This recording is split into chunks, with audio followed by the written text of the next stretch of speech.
ஒரு ஒரு கதை இருக்கு, ரொம்ப தத்துவம், ஒரு சின்ன கதை, ஆனால் ரொம்ப நம்ம புரிஞ்சுக்க வேண்டிய கதை. ஒரு பேக்கரிக்கு ஒரு குழந்தை போகுது.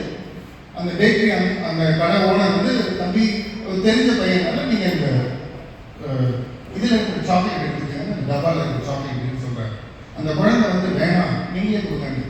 இல்லை பரவாயில்ல, அம்மா ஒன்றும் சொல்ல மாட்டாங்க, நீங்கள் எடுத்துக்கங்க, நீங்கள் எவ்வளோ வேணுமோ எடுத்துக்கங்க. அப்போ திரும்பி அந்த குழந்தை சொல்லுது, இல்லை வேண்டாம், நீங்களே உங்களுக்கு எவ்வளோ தோணுதோ கொடுங்க அப்படின்னு சொல்லுங்க. அப்போ வந்து அம்மா ஒன்றும் சொல்ல மாட்டாங்க, நான் வந்து அம்மாட்ட சொல்கிறேன், பக்கத்தில் அம்மா இருப்பாங்க, நீங்கள் சொல்லுங்கள், நான் ஒன்றும் சொல்ல மாட்டேன்னு சொல்லுங்க, தயக்கிறான் குழந்தைன்னு.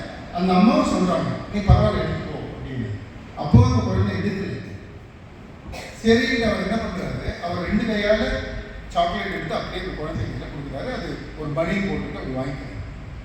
அப்புறம் வந்து அம்மாவுக்கு ஒரே சந்தோஷம், ஏன்னா நம்ம குழந்தை இவ்வளவு மெச்சூர் ஆகிட்டான், என்ன சாக்லேட்னா அவனுக்கு உயிர், அள்ளி எடுத்துன்னு சொல்கிறாங்க, ஆனால் அவன் வந்து வாங்கவே இல்லை, அவர் கையால் வாங்கிட்டான். பெரிய ஒரு மெச்சூரிட்டி வந்துச்சு போகிறேன்னு சொல்லிட்டு தாடியில் வந்து உட்காந்தோன்னே, என்ன தங்கம் நீ வந்து ஏன் சாக்லேட் நீ எடுத்துக்கல, உன்னை எவ்வளோ வேணா எடுத்துக்க சொன்னாங்க, நீ எடுத்துக்கல அப்படின்னு கேட்குறப்ப அந்த குழந்தை சொல்லிச்சு, அம்மா நான் விற்கலாம் படலை, உன்னை பார்த்து பயப்படவும் இல்லை, நானா எடுத்து அந்த கை சின்னது இவ்வளோண்டு தான் வரும், அவர் கையால் கொடுத்ததில் எவ்வளோ வந்துருக்கோதே நான் பணியில் வாங்கிட்டு வந்தேன்.